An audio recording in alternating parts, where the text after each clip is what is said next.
नमस्कार, मैं शोएब गाजी और आप देख रहे हैं सड़क किनारे।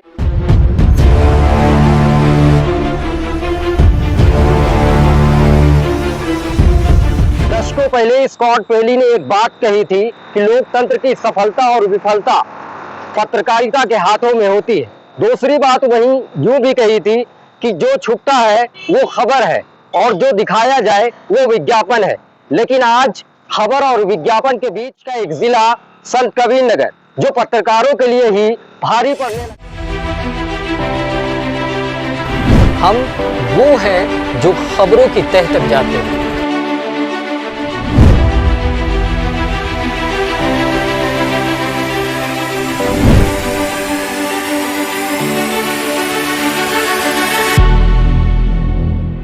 अपने लिए कहाँ लिख पाते हैं, हाँ हम पत्रकार कहलाते हैं।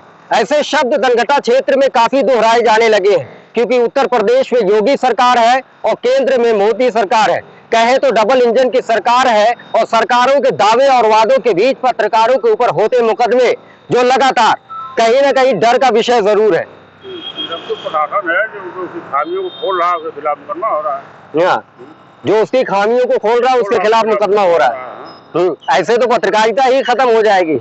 सरकार जो चाहेगी उस सरकार के हिसाब से व्यवस्था चलेगी। तो आप भी बहुत खिलाफ लिखते हैं, आपको भी डर लगता है कि नहीं? लिख देंगे। हाँ, क्या किया जाए? जो पसंद है वो किया जाएगा। हाँ, उनको जो करना का वो करेंगे, हमारा जो काम हम करते रहते हैं। हाँ, अभी हाल ही में एक मुकदमा हुआ अमित प्रताप मिश्रा के नाम से। हाँ। और गैंगस्टर का पूरा जो है प्रक्रिया पूरी तैयार भी हो गई और चार्जशीट लगाने की तैयारी भी चल रही है। और ऐसे में दिखाया ये गया कि 3 साल के अंतराल में वो किसी गैंग में सक्रिय होकर यहाँ गैंग को फैलाना चाहते हैं और मुकदमा कर दिया गया। गैंग में क्या सक्रिय था, यही घूम के पत्रकारिता करता हूँ। हाँ। में सक्रिय था, शासन के खिलाफ पत्रकारिता करता था। आपने भी देखा था उनको पत्रकारिता करते हुए? हम लोग को देखे ही, हम लोग खबर आता नहीं बार। हाँ, लिखेंगे तो मुकदमा हो जाएगा।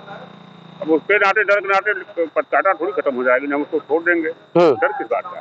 लड़ेंगे। भले मुकदमा 2-4 और हो जाए। मुकदमा तो होता रहता है। हाँ, करता रहता है। खैर यहाँ के पत्रकार भी अगर कहें तो कम नहीं है, मुकदमा होता रहता है। अगर कहें जिस तरीके से राजनीति में यह बातें कही जाती है कि मुकदमा भी एक तरीके से राजनीति के लिए अच्छा होता है। अब वही शब्द, शायद वही शब्द जो है पत्रकार भी दोहरा रहे हैं। प्रशासन है वो लिखना चाहेगा, कौन लिखेगा उसको? भाई कलम उसके पास, डीडी उसके पास, सब कुछ उसके पास है। लिखना चाहेगा लिखे, क्या करना। अच्छा, कल डीएम से भी मुलाकात हुई, डीएम ने आश्वासन दिया कुछ नहीं होगा इस मामले में। अरे डीएम दस्तखत किया, आश्वासन देगा? हाँ, जो दस्तखत करके वो संतुष्टि दे रहा है गटर लगाने के लिए, आश्वासन देगा? हाँ, फर्जी है खाली। हाँ, सत्ता से भी हम लोगों ने सवाल पूछा कि आपकी सत्ता में ऐसा हो रहा है। हाँ, सत्ता में नहीं चल पा रहे हैं, क्या करें? तो आप डटे रहेंगे, लिखते रहेंगे? चलते रहते हैं, करते करते। हाँ। अधिकारियों के लिए क्या कहना चाहते हैं? जो है सरकार के कार्यकर्ता है, असली भाजपा कार्यकर्ता किनारे हैं, यही असली कार्यकर्ता, अधिकारी ही सरकार के कार्यकर्ता है। हाँ। जो असली भाजपा कार्यकर्ता वो सब किनारे हैं, साइड लाइन है। हाँ, उनका कोई नहीं पूछने वाला उनको। यही सरकार के कार्यकर्ता है। यही इनको चुनाव लड़ाएंगे, यही जिताएंगे। हाँ, इसी सरजमीन की बात है, कभी पत्रकार को उठा लिया जाता है, कभी अर्दली की एसडीएम के अर्दली के द्वारा धक्का भी मार दिया जाता है। मतलब कितनी लचर व्यवस्था है। प्रशासन कुछ भी कर सकता है।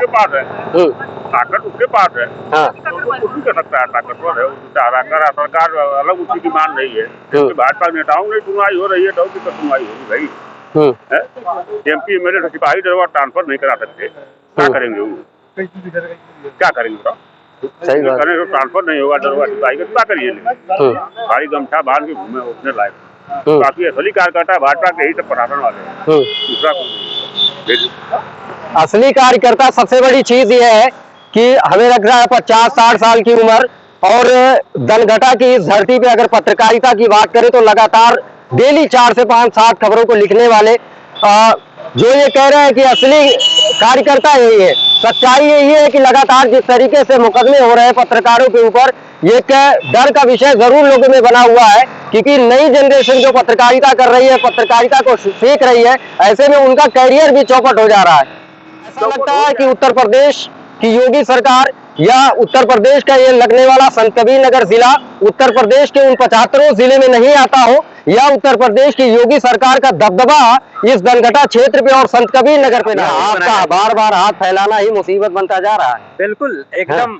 हमें गंगेशकर ने कोई भी धारा में पुलिस लगा दे कोई गम नहीं है, आएंगे फिर वही काम करेंगे। क्योंकि हम वह है जो सच दिखाते हैं। इसलिए बिल्कुल घबराने की कोई कोशिश नहीं है, क्योंकि हम एक मामला था और उसी को प्रमुखता से दिखाया। क्या मामला था?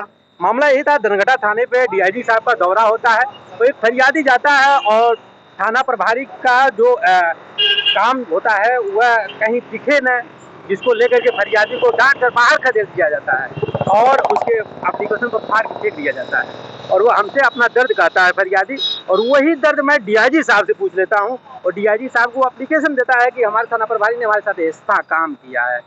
डीआईजी साहब ने कहा कि मेरे संज्ञान में मामला है और एसपी से मैं कहता हूँ इसका जांच करवाता हूँ। उसी मामले को लेकर खार खाए और आए दिन हम जनता की सच्ची आवाज को उठाते हैं कायनात की तरह। और क्योंकि मैं किसी से नहीं डरता हूँ, केवल ऊपर वाले से डरता हूँ, और उसी का नतीजा है कि आज मैं गंगेस्टर बनाया जा रहा हूँ। काफी गर्व है कि मुझे पुलिस गंगेस्टर बना रही है और जनता जान रही है कि विगत 4 वर्षों से मैं जनता का सेवा करता आ रहा हूँ और दीनहीन दुखियों का मैं आवाज को बुलंद करते आ रहा हूँ, जिसको पुलिस को रास नहीं आई। और पुलिस पल पल कभी कभी पुलिस का पोल भी खोलता रहता हूँ। इसलिए आज मुझे गैंगस्टर की कार्रवाई मेरे ऊपर। पुलिस का पोल कैसे खोलते हैं? पुलिस ने कह दिया तो 4 साल से आप गायब चल रहे हैं। यह तो पुलिस की कलम है कि वह क्या लिखे, लेकिन यहाँ की जनता और मैं तो सबसे बड़ी बात है यहाँ की अपने जो संत कबीर नगर में सूचना विभाग से लगाए और पुलिस की मीडिया सेल पर डे मुझे बुलावा करती है, कोई अपराधी को पकड़ती है तो पेशी में बुलाती है, और यहाँ सूचना विभाग से मुझे बुलावा आता है, उसके बाद भी मुझे 4 साल तक गायब बता दिया जाता है। एक गुनाह है, छोड़ क्यों नहीं देते ऐसा गुनाह करना? नहीं छोड़ेंगे, बार बार करेंगे ये गुनाह, लिखते रहेंगे। हाँ, कुछ भी हो जाए, 2-4 और मुकदमे हो जाए, उससे कोई मतलब नहीं। हाँ, कुछ भी कितना भी मुकदमा हो लिखते रहेंगे। हाँ, शौक है लिखना। हाँ, क्या सोच के पत्रकारिता में आए और पत्रकारिता को शुरू आपने किया था? जी, ये समाज का आईने इसी तरह दिखाएंगे। हाँ, और वही दिखाने की कोशिश करते हैं। हाँ, अब आपको तकलीफ लग रही हो तो हम कुछ नहीं करते। हम दिखाते रहेंगे आईना, हम लिखते हैं, जिसका दिल कहे वो उठकर चला जाए। जी जी है, इसमें कोई शक नहीं, हम लिखते रहे। हाँ, अच्छा, तो ये आपके साथ क्या हुआ था, कैसे क्या हुआ था? हमारे साथ जो 307 का मुकदमा हुआ, हमने एक साहब के ऊपर डीएम कार्यालय के सामने गाड़ी चढ़ा दी जाती थी। हम कवरेज कर रहे थे, पीछे पीछे हम भी कैमरा लेके दौड़े। हाँ। और उसमें जो है हम गवाह की शक्ल में हुए। जब वो विवेचक ने हमसे पूछा तो हमने कहा इस तरह की सच्ची घटना है ये। अब उससे खार खाए विपक्षी ने हमारे ऊपर 307 लगवा दिया। ये आप लोग लगातार देख रहा हूँ बर्दाश्त कर रहे हैं। उत्तर प्रदेश में काफी यूनियन और बहुत सारी यूनियनें चल रही हैं, आप लोग का सपोर्ट करती हैं कि नहीं करती? नहीं, बिल्कुल करती है, सपोर्ट है और उम्मीद भी है कि सपोर्ट मिलता भी रहेगा। आप ही जैसे लोग हैं सपोर्ट करने वाले। तो लिखते रहेंगे, मानेंगे नहीं? उसमें कोई शक नहीं, लिखते रहेंगे, मरते दम तक लिखते रहेंगे और सच लिखेंगे, जो दिखेगा वो। कभी ये भी हुआ करता था जब मुलायम सिंह की सरकार थी, एक खबर लिखने के बाद ऐसा भी हुआ करता था जब मुलायम सिंह का हेलीकॉप्टर दिल्ली के लिए रवाना हो जाता था संपादकों को मनाने के लिए। लेकिन आज ऐसा वक्त आ गया है, कलर भी थोड़ा से मैच कर रहा है। और आपका इंद्रमणि गौतम, हाँ, सिंधु महासंघ के, हाँ, गोरखा प्रकोष्ठ के प्रदेश उपाध्यक्ष। हाँ, पत्रकारों पे लगातार मुकदमे हो रहे हैं। देखिए, अगर पत्रकारों को अगर काम करने से अगर लगातार मुकदमा हो रहा है, हाँ, ऐसे आवाज को दबाना तो गलत है। हाँ, अगर ऐसा होगा तो हम लोग भी साथ में खड़ा रहेंगे। हाँ, अगर ऐसी बात है तो पत्रकार के गलत तरीके से खड़ा जाएगा तो हम लोग साथ में खड़ा रहेंगे और भरपूर रहेंगे। हाँ, ये अमित प्रताप मिश्रा हैं, आपके सामने खड़े हुए हैं। क्या आपने अमित प्रताप मिश्रा को आप जानते हैं? बिल्कुल जानते हैं। कितने साल से ये पत्रकारिता कर रहे हैं? जब से हमने देखा क्षेत्र में आए हैं, बहुत क्षेत्र में बढ़िया काम कर रहे हैं। हाँ, लोगों की आवाज को उठाने का प्रयास कर रहे हैं। हाँ, जनता को जगाने का काम। आप जिस जगह पे खड़े हैं वहां से मात्र 30 मीटर की दूरी पे दनघटा थाना है और यहाँ सीओ बैठते हैं और थाना अध्यक्ष भी बैठते हैं। इन लोगों के अनुसार अमित प्रताप मिश्रा पिछले 4 साल से गायब थे और आप जाकर गैंग बनाकर ये पूरी तरीके से सक्रिय हो गए दनघटा को लूटने के लिए। देखने में तो ऐसा नहीं लगता कि कोई गैंग उनका चलता है। हाँ। पत्रकार की दौरा में अपना क्षेत्र में काम कर रहे हैं, देखने तो यही लग रहा है। उनको यह लगता हो कि गैंग चला रहे हैं तो भाई उनकी बात, नहीं तो हमारे देखने से तो यही लगता है कि क्षेत्र में जनता की आवाज उठा रहे हैं, गांव गांव जा करके लोगों को जागरूक करने का काम कर रहे हैं। कहीं भी कोई समस्या आती है तो उसको न्याय दिलवाने के लिए। कहीं ऐसा तो नहीं कलम को तलवार समझ बैठे हो? भाई उनकी नजरिया है। ये दिक्कत तो नहीं करेगा? हथियार समझ में दिखा दीजिए इसको कैमरे के सामने। हथियार नहीं है, माइक आईडी है। देखिए कितनों भी कोई दबा लीजिए सत्ता बाहर आ जाएगी। हाँ। उनके दबाने से काम नहीं चलेगा। किसी का आवाज दबा नहीं सकते, कब तक दबाएंगे? जिस दिन जनता जो है इन चीजों को लेकर के रोड पर आ जाएगी, कोई काम नहीं करेगा। इस नाते आवाज को दबाना बंद करें और जो समाज के हित में हो वो काम। बहुत सारे पत्रकार यहाँ पे हैं, अलग अलग चैनलों से, उनसे भी बातचीत करेंगे। लग रहा है रख देना पड़ेगा क्या? नहीं, ऐसा तो नहीं है। देखिए एक हिस्सा होता है जीवन का, जिस तरीके से जीवन जीने का हिस्सा, तो उसे पत्रकारिता का एक हिस्सा हम इसको मानते हैं कि इस तरीके से जो घटनाएं हो रही हैं, जो जानबूझ के आवाज दबाने की कोशिश की जा रही है, तो यह एक हिस्सा है, इसको हिस्सा ही मानते हैं और कुछ नहीं। ये एक हिस्सा ही इसको कह सकते हैं। ये हिस्से का सौदा लगातार आपको घाटे की तरफ ले जा रहा है। बिल्कुल घाटे की तरफ ले जा रहा है, लेकिन एक शेर है जो एक शेर के माध्यम से कहना चाहेंगे कि खींचो न कमानों को, न तलवार निकालो, जब तोपों से मुकाबला हो तो अखबार निकालो। ये आजादी के बाद की बात थी, उस वक्त की बात थी जब प्रधानमंत्री को खड़े होकर ये कहना पड़ता था कि शाम का खाना मत खाइएगा। पत्रकारिता का जुनून बहुत ही अच्छा होता था। जब पैर में चप्पल होता था, बदन पे कुर्ता होता था, लोग पत्रकारिता करने पहुंच जाते थे। आपको याद होगा जेतन माझी की खबर किस तरीके से मूवी में कवर किया गया। लेकिन आज की पत्रकारिता नहीं बल्कि पीठ पत्रकारिता में बदल चुकी है। अब पीठ पत्रकारिता में ऐसी चीजों का आना, किस तरीके से मुश्किलों का सामना आप करेंगे? देखिए मुश्किलों का सामना है, लेकिन कुछ चीजें ऐसी होती हैं जो पत्रकारिता का जुनून आदमी के उसमें जिंदा रखी है। तो यही सब है कुछ कि हाँ, कि अगर हम इस तरीके से प्रोफेशन चुने हैं, अगर हम चुने इस तरीके से प्रोफेशन ये काम करने के लिए, तो कहीं ना कहीं हमको इन सब चीजों के लिए हमेशा तैयार होना पड़ेगा और हम उसके लिए तैयार हैं। किसी भी हद तक कुर्बानी देनी पड़े, उस कुर्बानी के लिए हम तैयार हैं। अमित प्रताप मिश्रा की यदि हम बात करें तो देखिए मैं मास कम्युनिकेशन और विश्वविद्यालय से किया हूँ और तब से ये पत्रकारिता कर रहे हैं और काफी कुछ हमने इनसे सीखा है और काफी दिनों से ये कर रहे हैं, काफी सीनियर है हमारे। और आपको बता दूं कि मैं 2 साल से लगातार इस जनपद संत कबीर नगर में पत्रकारिता कर रहा हूँ और निर्भीक होके, बिल्कुल निडर होके जिस तरीके से ये पत्रकारिता कर रहे हैं, उसी का ये खामियाजा है कि उनके ऊपर शासन प्रशासन के लोगों द्वारा गैंगस्टर की कार्रवाई की। तो हम लोगों के विपरीत ही चल रहे हैं। यदि विपरीत नहीं होता तो हमारे सबसे श्रेष्ठ पत्रकार हमारे अमित प्रताप मिश्र जी को, अगर हम लोगों की गरिमा को रखी जाती तो उनके ऊपर गैंगस्टर की धाराओं का जो है वो नहीं किया जाता। आप जानते ही नहीं कुछ, वो गैंग बना के चल रहे हैं। नहीं ऐसी कोई बात नहीं। हम लोग जहाँ तक है 7 साल से देखिए अमित प्रताप मिश्र से हमारी जो है पूरा जान पहचान है और मैं पत्रकारिता जगत में नहीं था तभी भी अमित प्रताप मिश्रा जी से भेंट होती थी।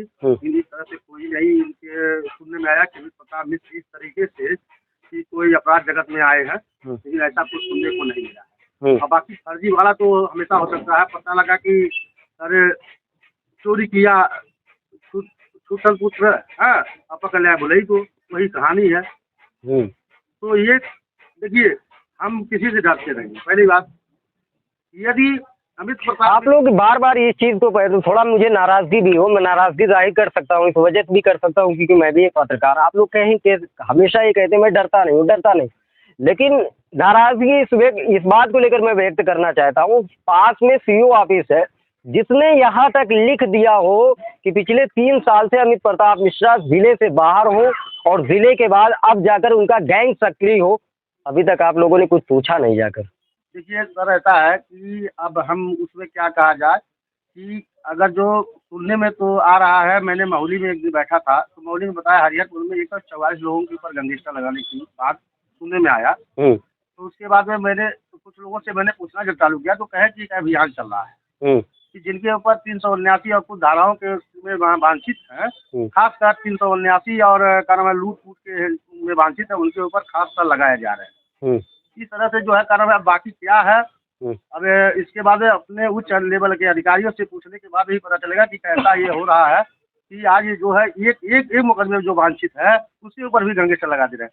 और ऐसे जो गुंडा माफिया हैं जिनके ऊपर तमाम धाराएं लगे हुए हैं, वो तो खुलेआम जा करके घूम रहे हैं ACDC गाड़ी में, उनके ऊपर कोई खोज खबर नहीं लिया जा रहा है। तो ऐसा क्या है? क्योंकि पत्रकार ही उनके दुश्मन है, क्योंकि पत्रकार अपने कलम से बढ़िया लिखना जानता है। मुकदमा है?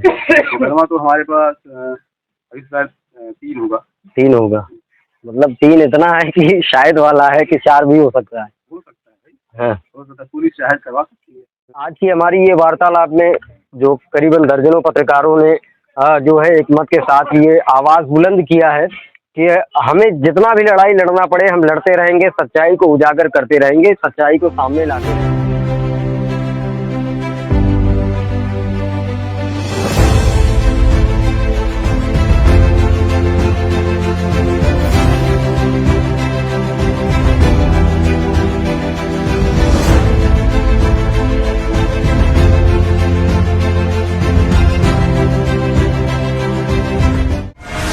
Thank you.